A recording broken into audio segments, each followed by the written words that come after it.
Hi, everyone. Welcome to another interview with successful business analysis practitioners. My name is Nitin, and today we are interacting with Pearl, and we listen to her journey of becoming CBAP certified. So, Pearl, first of all, congratulations, and thank you for giving us this time to listen to your journey of becoming CBAP certified. Thank you.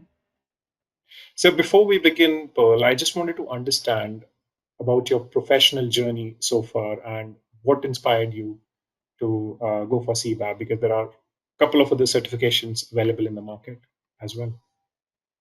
Yeah, thanks for your question. Thanks for the congratulations as well. So my journey started, I'd say, well over a decade ago, and I was sort of working with a lot of consultancies, and I realized that there was sort of a move between the finance, supply chain management, manufacturing, public, and I sort of wanted that sort of certification that could accumulate all this information and sort of also strengthen my development.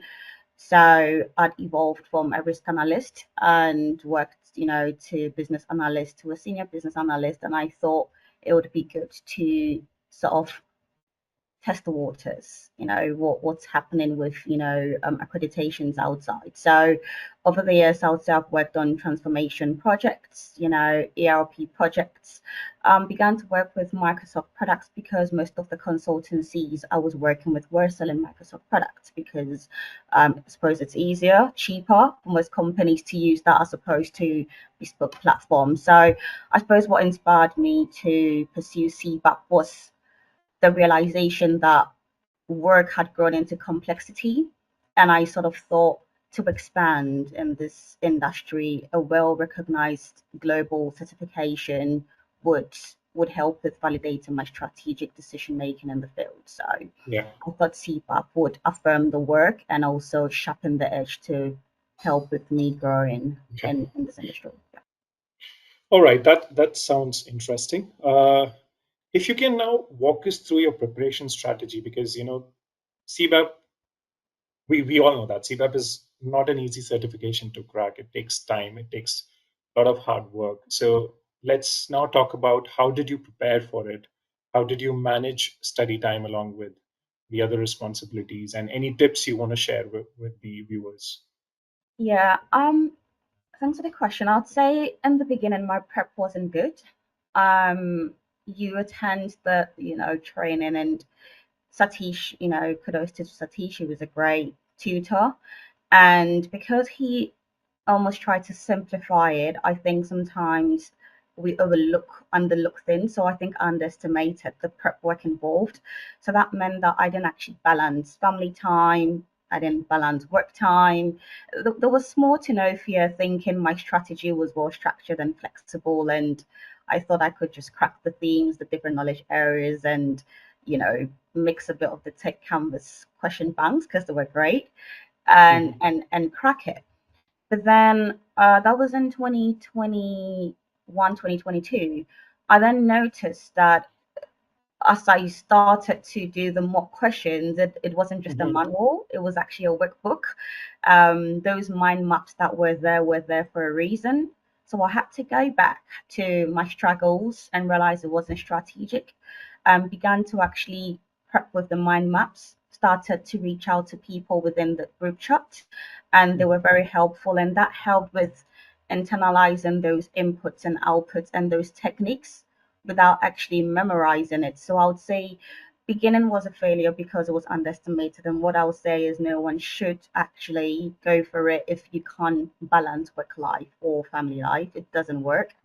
But I would say that the prep became really, fruitful when I connected to people, understanding also how they were able to pass. And I think those roadblocks that I had were part of having that doers mindset, but with the right strategy. I think you always hear people say focus on the execution, think like a strategist. And I think I had to think like that. And that was the only way that I was able to manage any mental fatigue, because it was becoming tiring because you're trying to memorize things and it doesn't work. I had to understand the concept. I had to join those online study groups. And I suppose from those sharings on how different people handled it, it sort of made me put a meaning to the questions and crack it without, actually trying to, memorize things, but because I truly understood the knowledge area. So that didn't burn me out. And I also say in learning, what I realized was that I had to focus on my weak knowledge areas.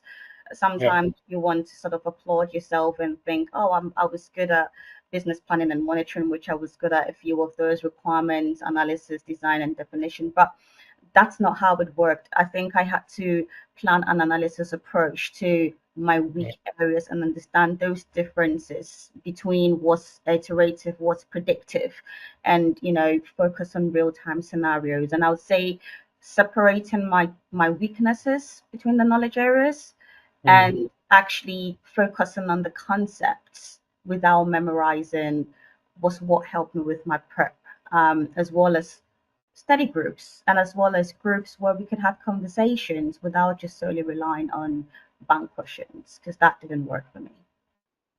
Mm. Okay. Okay. That's a good thought actually.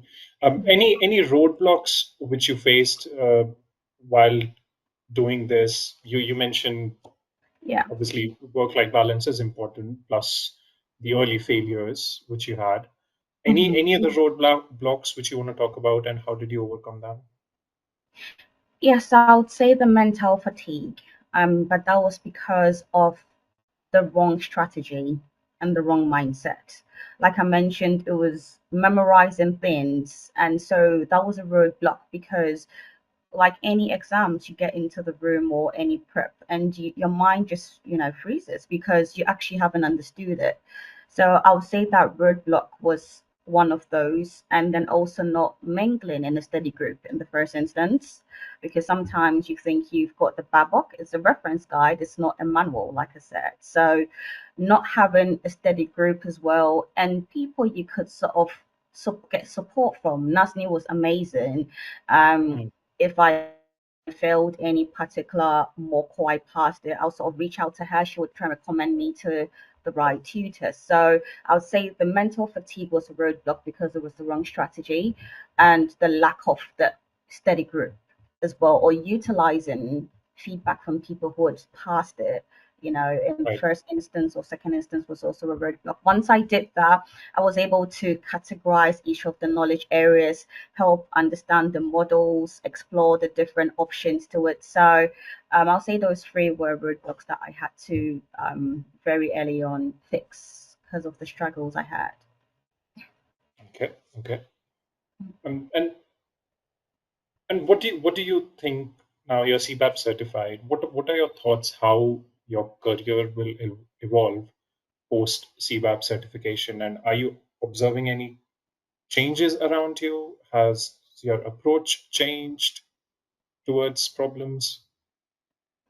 Yes, I would say dramatically.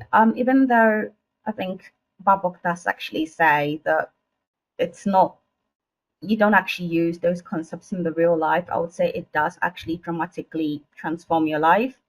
Um, just to say that once I did the CBAP, because it challenged me and my thinking, I was actually able to, in a few months, crack my SAFe Agile 6.0 certification. And that's because it evolved my thinking.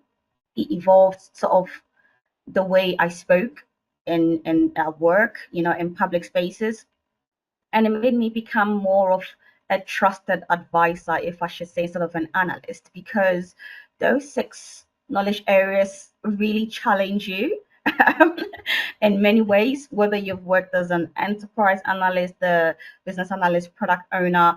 It opens your mind because of all these different knowledge areas and the contents within that. So I'd say in my place of work, it definitely helped unlock even engagement when doing my workshops in terms of facilitation. I could see a difference when I was in workshops. The conversations were flowing, especially the way it taught you different techniques on how to, sort of run a workshop. You had brainstorming, you had all these different, and I was able to actually link those to real time, and that improved with my engagement, got good feedback from work, and also with even project stand-ups. On the mornings, you go in, the way I was able to present, it was concise, it was strategic, it wasn't, blurring along the lines, because I'd become a strategic thinker instead of just a talker. So I'd say that was one thing, and as well as helping with complex problems with work, because I'm both technical and also have the soft skills. So my engagement with the enterprise architects, solutions architects definitely improved, because there was structure and clarity in my communication, I would say. Yeah. So based on your experience with Techcanvass, will you recommend it to other candidates who are looking forward for, say, CBAP, ECBA, CCBA, any certifications which they want to go ahead with in business analysis field? Absolutely, and I did recommend a lot of people, because I remember joining a couple of people. We paid for Watermark as well, practicing those banks. Is it Watermark? Is that what they're called? I think there's another platform where you just got a lot of bank questions. And I definitely at the time in 2023 when I passed. So, yeah, I definitely did recommend people, and I said, look, if you want to be sure that you understand the concept, if you want to be sure you want to be taught the way to think properly, you want to, approach things and the questions the right way, it definitely is worth every ounce of effort joining Techcanvass. So I did recommend it to a few people, and I do know a few people who definitely passed. Not everyone was for CBAP. I know there were ECBA, CCBA, so that says a lot, that you could get different people passing from different experiences. So I definitely will recommend it. It's not just a training institution, it's a family. I've built a relationship with Nasni over the time, and it's unbelievable that it was all fun exams, and it's just that support you have, pushes you through a lot of things. So definitely happy to recommend Techcanvass as a game changer. Not just educators, like I said, not just practitioners, but they do make a difference. Yeah. All right. Well, I'm done with the interview. Thank you. Thank you so much, and enjoy your day, and all the best for your career. Thank you. Thank you. Take care. Bye. Bye. Take care.